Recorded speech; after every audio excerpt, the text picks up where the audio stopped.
पर फिर भी हमारा गांव से संपर्क पूरी तरह से था।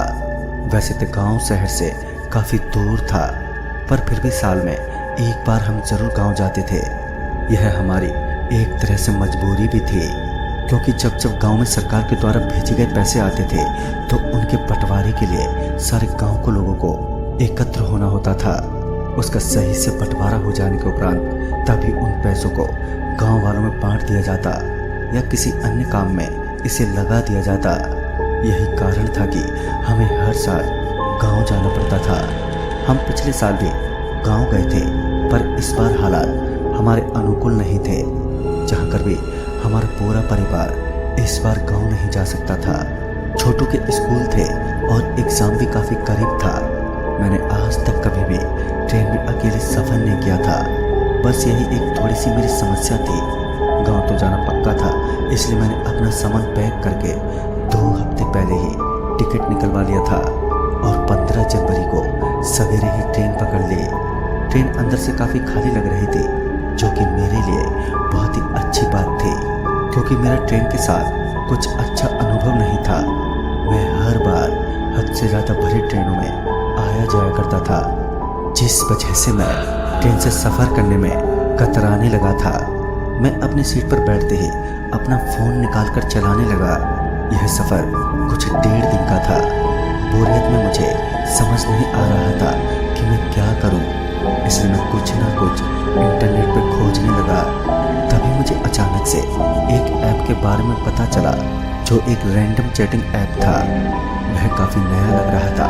बस कुछ ही हफ्ते पहले यह ऑफ सर्कुलेशन में आया था। मेरे मन में इस ऐप को डाउनलोड करने की बहुत ही ज़्यादा उत्सुकता जागी। मैंने ऐप डाउनलोड भी कर लिया और उतनी ही तेज़ी से इस्तेमाल भी करने लगा। यह एक ऐसा ऐप था जिसमें आप देश दुनिया के अनजान लोगों से बात कर सकते थे। यहाँ तक कि उनसे सीधा वीडियो कॉल पर भी बातचीत हो सकती थी। वैसे तो वो ऐप प्राइवेसी के मामले में काफ़ी गलत था, पर फिर भी मुझसे रहा नहीं गया और मैंने इस ऐप पर हाय करके भेजा। जितनी जल्दी मैंने हाय भेजा था, उससे ज़्यादा तेज़ी से सामने वाले का जवाब आ गया। उसने लिखा था, हाय तुम कहाँ के हो? तो मैंने उत्तर में लिखा, मैं कोलकाता का हूँ। मैंने झूठ बोला। मैं नहीं चाहता था कि मैं अपनी कोई भी जानकारी इस आदमी को दूँ। उसका जवाब आया, ओ अच्छा, मैं भी कोलकाता का ही हूँ। उसने फिर से एक सवाल पूछा, तुम्हारा नाम क्या है? मैंने उत्तर में लिखा, मोहन। मैंने इस बार भी झूठ ही लिखा था। मैंने फिर उसका नाम पूछा तो उसने फिर से जवाब में अपना नाम बताया। वो अपना नाम कमलेश बता रहा था। इसी तरह से हमारी बातें होने लगी और काफ़ी समय तक खूब सारी बातें हुई, जिस पर मुझे उसके घर का भी पता चला। उसका घर बहुत ही गुमसुम जगह पर आता था, जिसका नाम महिनाम था। मुझे अभी भी वो वक्त याद है कि ऐसे ही बातचीत में उसने कहा कि चलो मैं वीडियो कॉल करता हूँ, तुम उठाओ। यह सुनते ही मेरे मन में अचानक से एक सनसनी जगी। किसी अनजान का वीडियो कॉल उठाना चाहिए कि नहीं, मैं इसी विचार में पड़ गया। पता नहीं वीडियो कॉल करना सही होगा कि नहीं। मैं इतना जब तक सोच ही रहा था कि सामने से वीडियो कॉल आ गया, पर मैंने कॉल को उठाया नहीं और कट कर दिया। फिर उसका सामने से मैसेज आता है, अरे भाई मुझ पर भरोसा नहीं हो रहा है क्या? वैसे भी अकेले ट्रेन में तुम बोरी हो जाओगे। यह सुनते ही मेरे रोंगटे खड़े हो गए, क्योंकि अभी तक तो मैंने उसे लगभग आधे से ज़्यादा बातें झूठी ही बोली थी और ट्रेन की बात तो मैंने अभी तक बताई भी नहीं थी।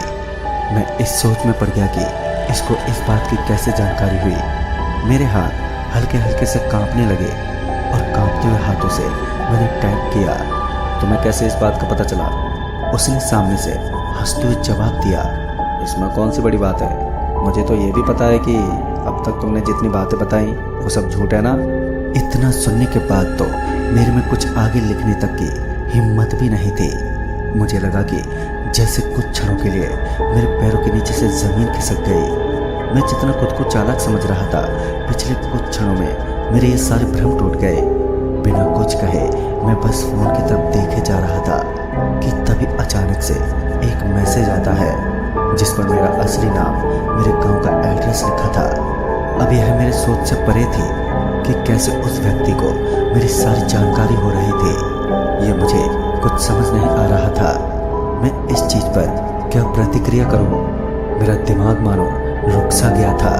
तभी मैंने एकाएक अपने फोन को बंद कर दिया और साइड में रखकर बैठ गया। मेरे दिमाग में मानो सवालों की बाढ़ सी आ गई थी। साथ ही साथ मुझे थोड़ा डर भी लग रहा था। मेरे माथे पर हल्के हल्के से पसीने भी आने लगे थे। घबराते हुए मैंने अपने बैग से चद्दर निकाली और उसे ओढ़कर सो गया। मुझे आज भी याद है मैं सोकर कुछ 7 बजे के लगभग जागा था। ट्रेन ने अब धीमी गति पकड़ ली थी। इसका एक ही कारण था कि सामने कोई स्टेशन आने वाला है। इस घटना के बारे में